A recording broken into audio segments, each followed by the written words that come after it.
Everyone, I hope all are feeling well. जो भी जाओगे बढ़िया होंगे।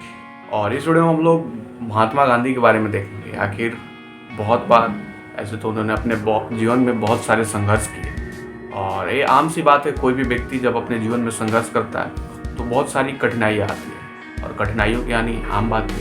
तो इनमें कठिनाइयों के तौर पे बहुत बार क्या हुआ, उनको मारने की भी कोशिश की गई। तो इस वीडियो में हम लोग देखेंगे कि आखिर उनको कब और कैसे कैसे मारने की कोशिश की गई। और इनमें एक नाम है बतख मियाँ करके, वो काफ़ी ज़्यादा फेमस है। उनके बारे में भी हम लोग इस वीडियो में देखेंगे। जब बापू को जहर देने से पहले रो पड़े थे बतख मियाँ, उसके बारे में भी हम लोग इस वीडियो में देखेंगे। महात्मा गांधी की ज़िंदगी की बात करें तो महात्मा गांधी की ज़िंदगी हम सबको पता है एक खुली किताब की तरह थी। उनको कोई काम सबसे छुपा कर करना आता ही नहीं था। बिना किसी को इतिल दिए करना ये मुमकिन था ही नहीं उनके लिए। लेकिन उस खुलेपन की वजह से गांधी की ज़िंदगी को खतरा भी कम नहीं था। उस समय काफ़ी पहले की बात कर रहे हैं, जो इतिहास में दर्ज है उसके हिसाब से उन पर 6 बार जानलेवा हमला हुआ था। 6 टाइम्स। छठी बार उनकी जान चली गई और उसके पहले ये 5 प्रयास बेकार हो गए। सबसे पहले हमले की बात करते हैं तो सबसे पहला हमला 1934 में पुणे में हुआ था और उन्हें एक समारोह में जाना था। तभी वहाँ लगभग एक जैसी 2 गाड़ियाँ आई।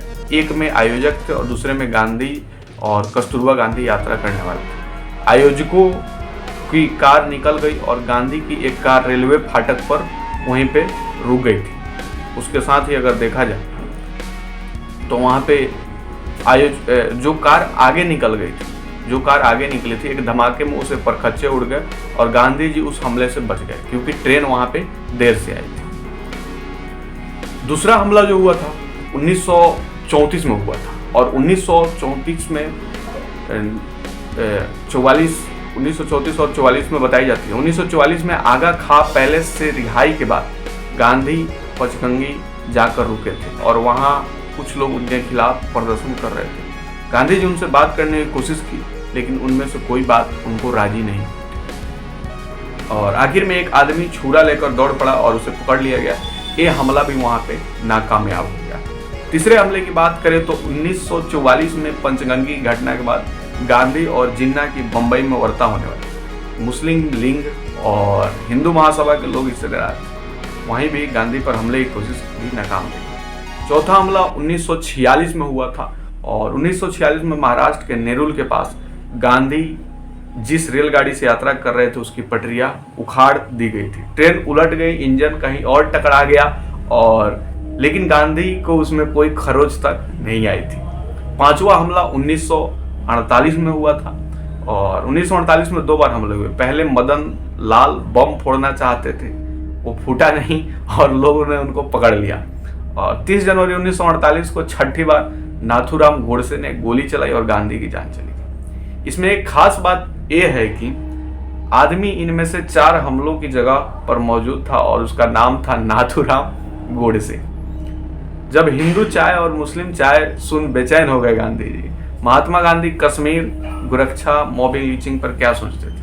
अपनी पहली और आखिरी कश्मीर यात्रा में भी उन्होंने काफ़ी सारी कार्य को सराहा और बतख मियाँ थे। और एक्चुअली जिस जगह से हम वीडियो बना रहे हैं ये जगह है मोतिहारी और मोतिहारी में चंपारण जिसको जाना जाता है, यहीं से थे बतख मियाँ। तो इनके बारे में हम लोग देखते हैं। लेकिन इन 6 हमलों के अलावा गांधी जी जान लेने के 2 और प्रयास किए गए। ये दोनों प्रयास चंपारण में 1917 में हुए। महात्मा गांधी मोतिहारी में थे। वहाँ नील फैक्ट्रियों के मैनेजर और नेता इरविन ने उनके बातचीत के लिए बुलाया और सोचा कि अगर इस दौरान गांधी को खाने पीने की चीज़ों में कुछ दे दिया जाए, like as poison, as a जहर, जिसका असर कुछ देर से होता है, तो उनकी नाक में दम करने वाले इस आदमी का जान भी चली जाएगी और उनका नाम भी नहीं आएगा। ये बात बताई गई इरविन के यहाँ कि काम करने वाले बतख मियाँ अंसारी को। बतख मियाँ से कहा गया कि आप वो ट्रे लेकर गांधी जी के पास जाएंगे और बतख मियाँ का छोटा सा परिवार था, बहुत कम जोत के किसान थे, नौकरी करते थे, उससे काम चलता था। उन्होंने माना नहीं, वे ट्रे लेकर चले गए। लेकिन जब गांधी के पास पहुंचे तो बतख मियाँ को इतनी हिम्मत नहीं हुई कि वो ट्रे गांधी के सामने रख दे। सोच सकते हैं, गांधी ने उन्हें सिर उठाकर देखा तो बतख मियाँ वहीं पे रोने लगे और इस तरह सारी बात खुल गई उसमें क्या था, क्या होने वाला था। और एक किस्सा महात्मा गांधी के जीवन में कहीं नहीं है। चंपारण का सबसे प्रामाणिक इतिहास माने जाने वाली राजेंद्र प्रसाद की किताब में इसका जिक्र नहीं है, लेकिन लोक संस्कृति में बतख मियां अंसारी एक सेलिब्रेटेड आदमी है और कहा जाता है कि वो ना तो होते तो देश का इतिहास क्या होता। बतख मियां का कोई जानलेवा ऐसा कोई नाम नहीं लेना चाहता है। उनको जेल हो गई, उनकी जमीनें नीलाम हो गई। 1957 में राजेंद्र प्रसाद राष्ट्रपति थे, मोतिहारी गए, वहाँ एक जनसभा में उन्होंने भाषण दिया।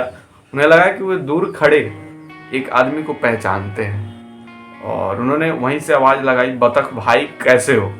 बतख मियाँ को मंच पर बुलाकर एक किस्सा लोगों को बताया और उन्होंने अपने साथ ले गए। बाद में बतख मियाँ के जो बेटे थे जान मियाँ अंसारी को उन्होंने कुछ दिन के लिए राष्ट्रपति भवन में बुलाकर, साथ ही राष्ट्रपति भवन ने बिहार सरकार को एक खत लिखा कि क्योंकि उनकी ज़मीनें चली गई थी तो उन्हें 35 एकड़ ज़मीन मुहैया कराया जाए। ये बात 65 साल पुरानी है। जो ज़मीन बतख मियाँ के खानदान को आज तक नहीं मिली, जब मैंने वहाँ के एक जिलाधिकारी से पूछा तो उन्होंने कहा कि इस पर फाइल चल रही है। एक किस्सा और है, जब चंपारण में गांधी जी की हत्या की कोशिश नाकाम हो गई और अंग्रेज मिल मालिक जाता हूँ उस पर बहुत गुस्सा। उसने कहा कि गांधी अकेले मिल जाए तो मैं गोली मार दूंगा। ये बात गांधी तक पहुँच गई। गांधी उसी इलाके में थे। अगली सुबह गांधी अपनी सोटी के लिए अपनी उसी कोठी पर पहुँच गए। उन्होंने वहाँ चौकीदार से कहा कि उन्हें बता दो कि मैं आ गया और मैं अकेला हूँ। कोठी का दरवाज़ा नहीं खुला और अंग्रेज बाहर भी नहीं निकला। तो ये थे गांधी जी से रिलेटेड इन्फॉर्मेशन, कैसे कैसे उनको मारने की कोशिश की गई। और आपको कैसे लगी? सबसे ज़्यादा इंटरेस्टिंग हमको यहाँ पे लगा बतख मियाँ के बारे में, और आज भी बहुत ज़्यादा फेमस है यहाँ पे चंपारण। आप कमेंट करके बताएंगे इन्फॉर्मेशन आपको कैसे लगी, और जल्दी मिलते हैं आपसे नेक्स्ट वीडियो में। तब तक के लिए बाय।